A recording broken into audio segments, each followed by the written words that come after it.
الحمد لله الصلاة والسلام على أشرف المرسلين سيدنا ونبينا وعظيمنا وحبيبنا وقائدنا صلوات ربي والسلام عليه أما بعد السلام عليكم ورحمة الله وبركاته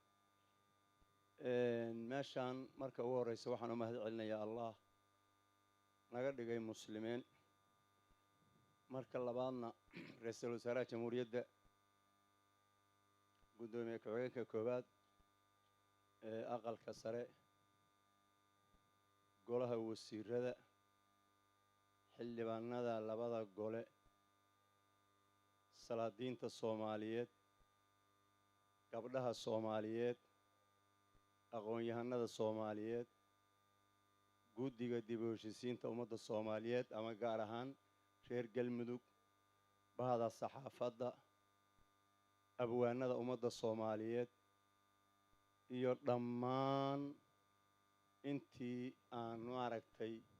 carabkayga ku koobi waayo mar labaad assalaamu calaykum waraxmatullaahi wabarakaatu marka hore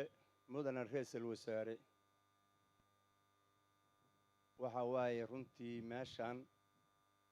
wax badan ayaad ka qabatay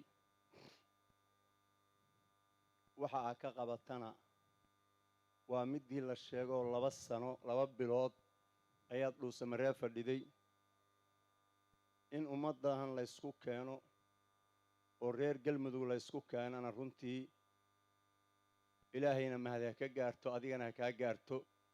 waa soo dhaweynaynaa waa mas'uuliyadaadii oo aad gudanayso oo xaqa iyo xuquuqda ummadda Soomaaliyeed ay ku leedahay qayb kamida ma ahan inaad reer Galmudug wax gaar ah u qabanayso laakiin reer Galmudugna waa kugu leeyihiin dhammaan ummadda Soomaaliyeed iyo maamul kasta iyo maamul goboleed kasta hayna maalinkay ku baahdaan way kugu leeyihiin guddiga dib u heshiisiintuna ayaguna way dhabar adeegeen aada marka u mahadsan tahay mudane ra'iisul wasaare sidii hore loo sheegana waa taariikhi meeshaan arrinta aad ka qabato u timid laakiin mudane ra'iisul wasaare waxaan rabnaa inaad israacido waxbaa dhiman annagu maalintii dhaweed markaan ka soo degnay madaarka dhuusamareeb warbaahinta waa la hadalnay 4 qodob baan ka hadalnay annagoo matalayna beesha reer Xaaji Saleebaan 4 qodob baan ka hadalnay 1 soo dhaweyntii iyo guddiga dib u heshiisiinta iyo salaadiintii iyo ummaddiina soo dhaweysay u mahad celinay qodobka labaad wuxuu ahaa miisaanka iyo mas'uuliyadda iyo kartida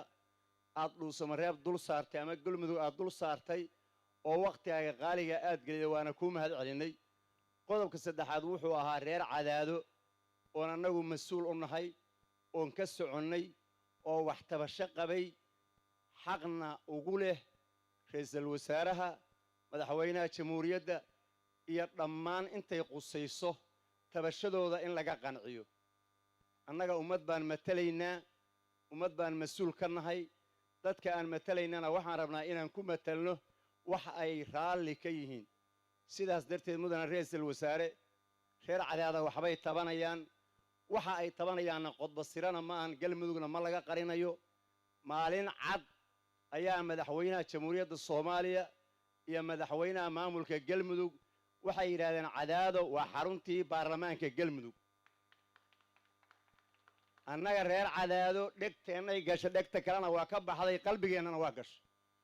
mar baan wax maqalnaa markaan maqalnana waa ku dhegnaa ma ahan qodbasiro mana ahan war la qarinayo dal iyo dibad Saleebaan meelay joogaan warkaasna waana u duubayaan wayna rabaan warkii noocaas aan u hadalnay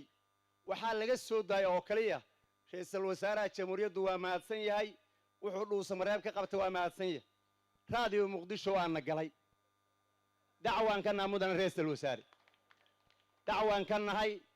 ismada Soomaaliyeed ka mid ahay nin waxaan ma garanaysaa mas'uuliyad iyo maamuus ku yimid warkii aan jeedinay in qaybna la jaro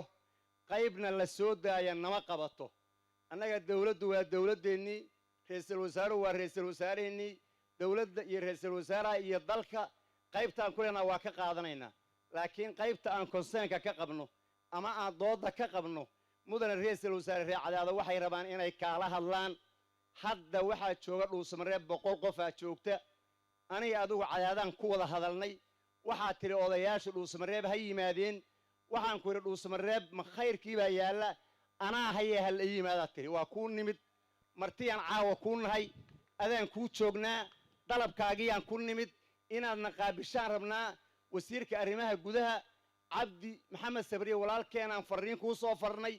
runtii asagoon soo gudbin inaan sheego waan dareemayaa laakiin culayska annaga haystaa ka daran dadkan matalnaay kuma qanacsana ilaa tabashadooda la xalliyo siday wax u socdaan mudane ra'iisul wasaare kuma qanacsana waxaan rabnaa Saleemaan inaad qaabisho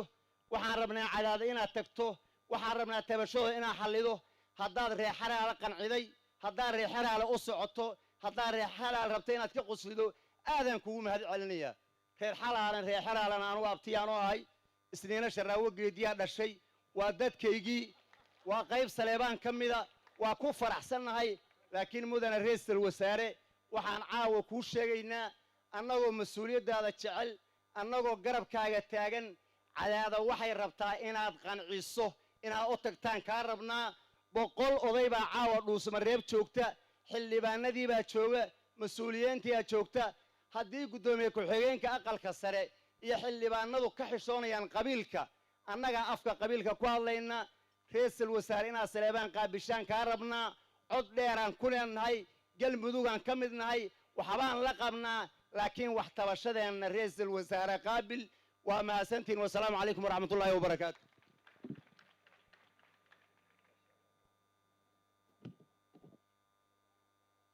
imaamku aad iyo aad buu mahadsan yahay baradhihiisina wuu riday run ahaantiina waxaad dareemaysaa kolba waxaa la galay xumadii dib u heshiisiinta ay ka mid tahay in maaragtay si dhab ah iyo maaragtay hadalka toos la isugu gudbiyo